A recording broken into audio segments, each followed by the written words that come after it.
So our question 1 says, a water flow rate of 5 kilograms per second enters a heat exchanger at 25 Celsius and leaves at 55 Celsius.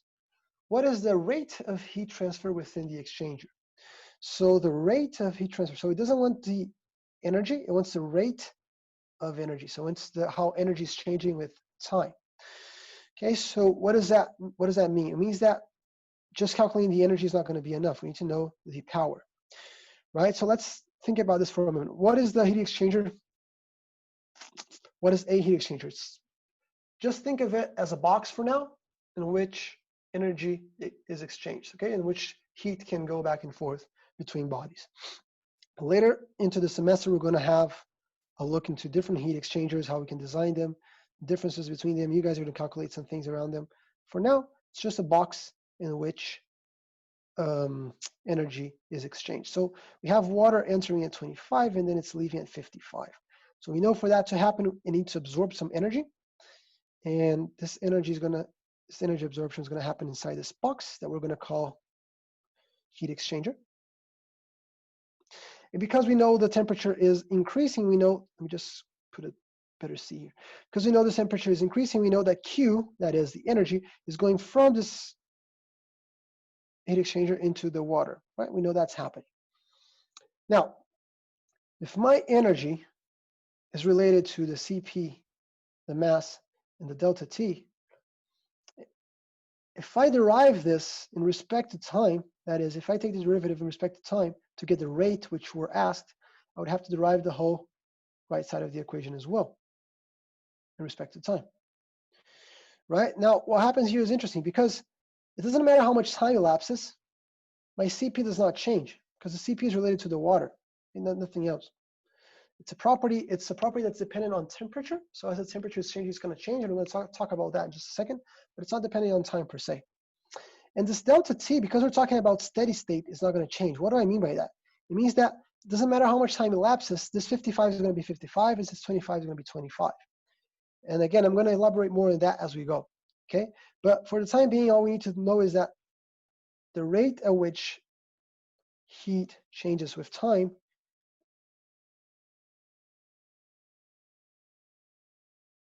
can be related to the rate at which mass has changed with time.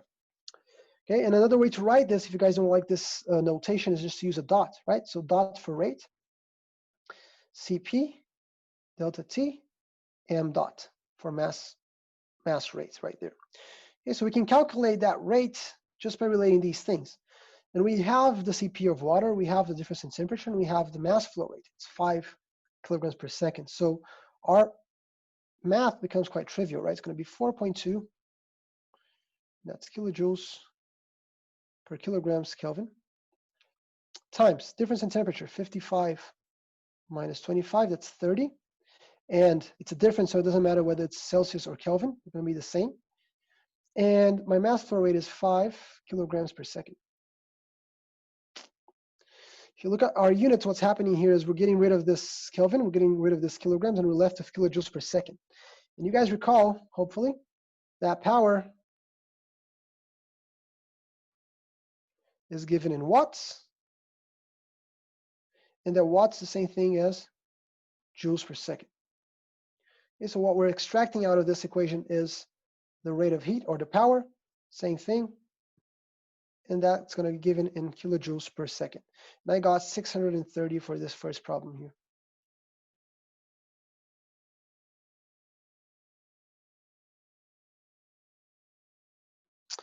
Okay, so our Q there, the amount of energy, that's going to be Q dot, the amount of the power that we need to supply to this water that's coming at 5 kilograms per second is 630 kilowatts for it to go from 25 to 55.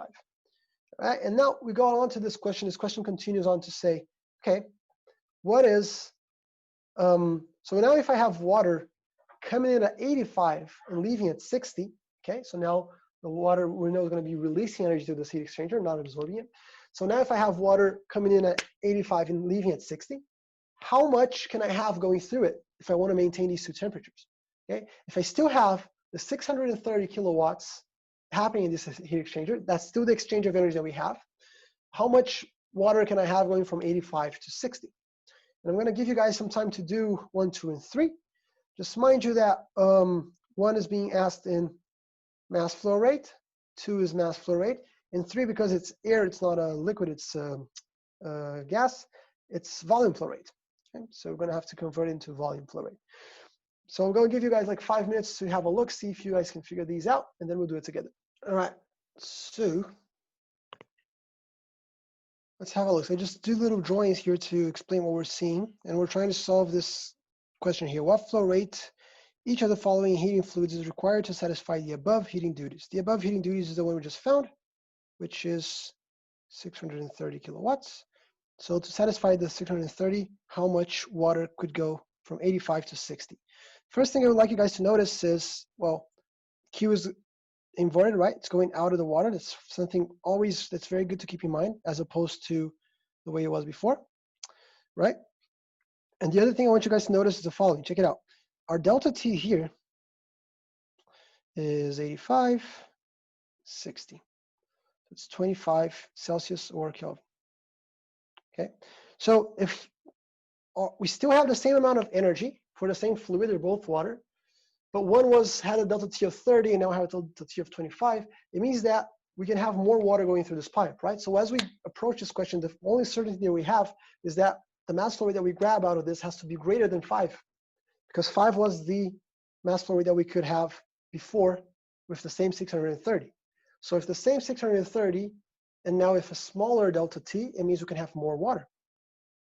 And indeed, so we're just going to flip the equation, right? So we're just going to solve for mass flow rate, and that's going to give us the Q over the Cp delta T, which in this case is going to be 630 kilojoules per second divided by the 4.2 kilojoules per kilograms Kelvin multiplied by the difference in temperature, which is 25 Kelvin or Celsius. Okay, so we can get rid of the kilojoules, we can get rid of the kelvins, and we're going to have kilograms on the bottom dividing, so it's going to go up, so it's going to be kilograms per second. And this turns out to be 6, right? So indeed more than the 5 that we were seeing just before. What if it's oil? Well, similar, very similar. Get rid of this. Just put it to the bottom. Okay, so very similar approach. Well, we want to know what's the mass flow rate for water. So we're still going to have the 630 over here. We're still going to have the, it's not 4.2 anymore. It's whatever the oil CP is, 2.2.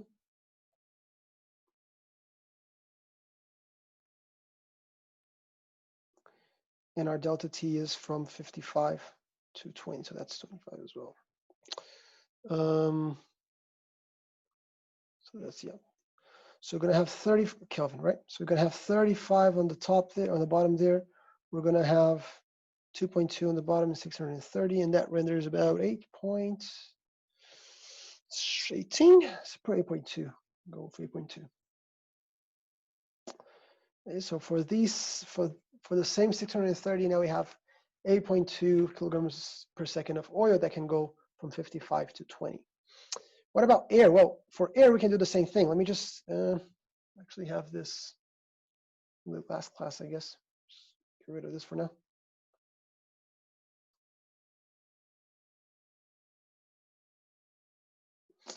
So for the air, we still have the same situation, right? If I want to know what's the mass flow rate of air, I'm going to still have the 630 acting on my system.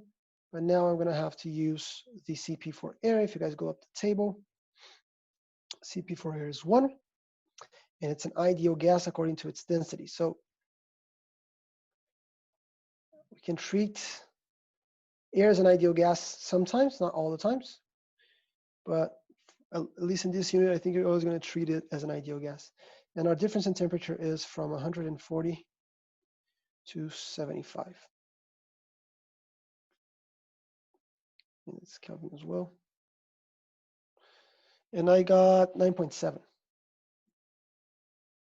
we can have 9.7 kilograms per second going through this pipe. But as I said, we want mass flow rate, we want volume flow rate, right? We don't want the mass flow rate. So we need to convert this mass flow rate into volume flow rate. And to do that, we're going to take advantage of the fact that this is an ideal gas. And again, I'm not coming up with this because I want to. I'm using the table, and the table is saying that it's an ideal gas. Okay, it's not. We can't always consider an ideal gas, but sometimes we can. In this case, the table is saying that we can. And if it's an ideal gas, that means that by definition, ideal gas is one that respects an equation that is PV equals something RT. This something here can be either moles or mass. Right? It can be N for moles or M for mass. And whether it's going to be N or M depends on this fella here. Universal gas constant for the ideal gas. Right? If we want to use a single value and not have to worry about that, it's going to be 8.314. And that's going to apply for every single ideal gas that we want. That's a constant, right? And that's going to give us a result in moles. You can know that just by looking at the unit of that number. But if you want a specific one for air or for nitrogen or for something, we can use a different R, right? So it's not going to be so much a constant because it's going to be related to the molecular weight of what we're dealing with. In this case, we were given the molecular weight. It says on the saying, it says, I have it here, 0.029. Right? Kilograms for every mole of ideal gas that we have. So in this case here, we can use the mole version of this guy, let's say the simple version of this guy, and help ourselves to PV equals N for moles, R for ideal gas constant T. Couple of things to remember when we're using this equation. This is a state equation, right? So it defines the state of the fluid. I'm going to repeat myself, on a given state. Okay, so know that we don't have a difference in temperature here. This equation is telling us the following. The pressure, the volume, and the temperature, they're related and they're a constant for an ideal gas. And the relationship is going to be constant according to how many moles and the R constant, right? So whenever we have P and V, we can find T, or vice versa. If we have V and T, we can find P and so forth. Okay, so what we want to do here is we want to find a way to use this equation over there. The other thing that we have is the molecular weight, which is just 0.029. And this has been given to us in the saying as well. Check it out over here. And it's given in kilograms per mole. Oops. Kilograms per mole. So I don't have to know any equation by heart. I can just look at what this unit is telling me. It's telling me I have that amount of mass for every mole that I have. In other words, this is just mass per number of moles. So I can relate all these things to be able to come up with a relationship to use our mass flow rate, right?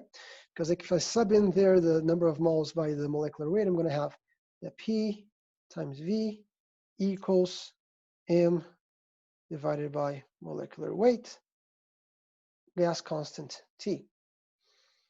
Okay, so I can take the derivative on both sides once again, so that I can have my flow rates instead of just relying on the absolute values.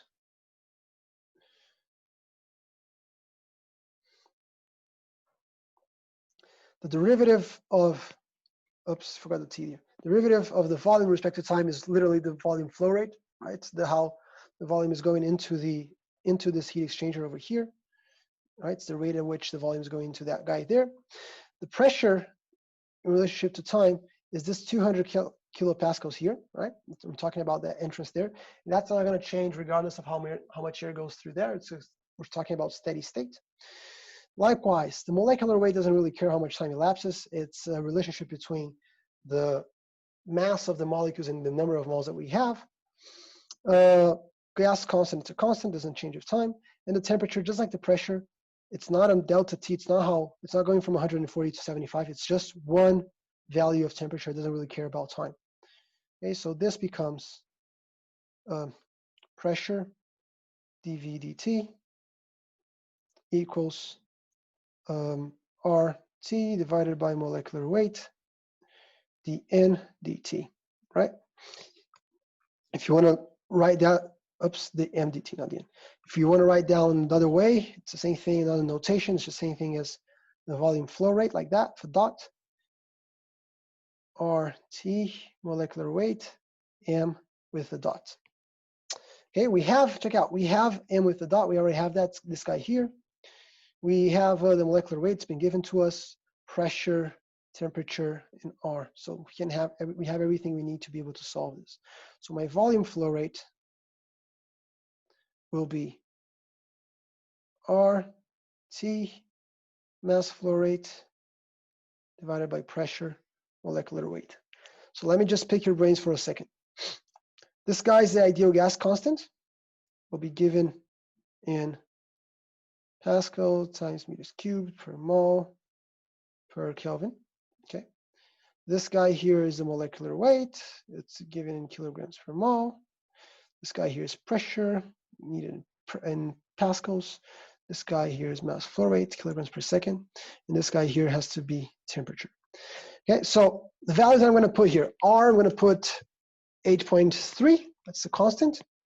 For mass, I'm going to put 9.7 right there. For pressure, I'm going to put 200, it's the only pressure that I have. Molecular weight, I'm going to put 0.029. And then for temperature, which temperature am I putting? Am I putting the 140 or am I putting the 75? What do you guys reckon? Or the difference between them, I don't know. What do you guys reckon? Is it the 140 just because it's that's the pressure you're aiming at? That's the 140 because that's the pressure I'm aiming at. It's a good answer too. So remember that I told you guys this equation here relates to a state, right? A given state. We're talking about this. Let me do a little control volume here. We're applying that equation right there in the entrance. Okay, so relating the pressure of 200, the volumetric flow rate that we want to find out, and the temperature, right? When we leave this pipe, like Joshua said on his comment there in the chat, we leave this pipe, we're probably going to have a different volume flow rate and a different pressure, okay? And to be able to know what that is, we're going to have to use this temperature here, and we need an additional information to be able to find the third one. But for the time being, we only have information from the entrance, so there's no way, there's no reason why we would use 75 here on this equation that we're trying to solve just now. Okay. The second thing to note is that, watch out. This, like I said, this is a state temperature. It's not a difference in temperature right there. So it does make a difference whether I use Celsius or Kelvin, right? Because if this R here is given in, what is it? This R here is given in Kelvin and I put a Celsius there, I'm not going to be able to solve this equation. So my volumetric flow rate will be equal to 8.314, and I'll put the units just now as soon as I finish. 140 plus 273 is 413. Mass flow rate 9.7 divided by pressure. I need it in pascals, so it's going to be 200 times 10 to the third pascals. And molecular weight 0.029. Okay, let's check this renders 5.74.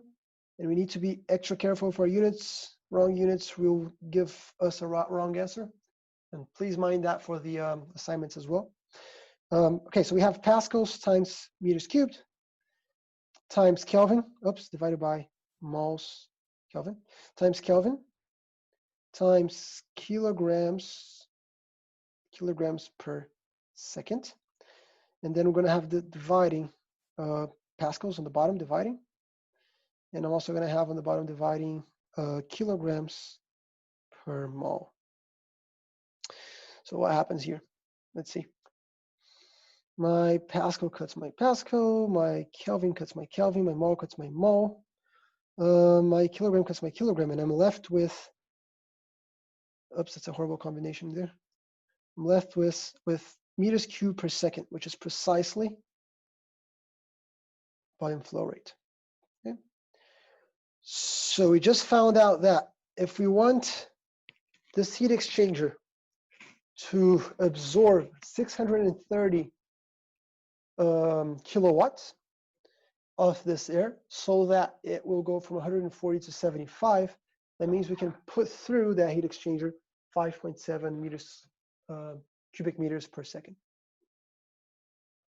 Right? This is not meant to be a hard question. It's just meant to get you guys thinking again in terms of energy, in terms of flow rates and whatnot. Let me know if you guys have any questions, and if not, we can move on to the next problem.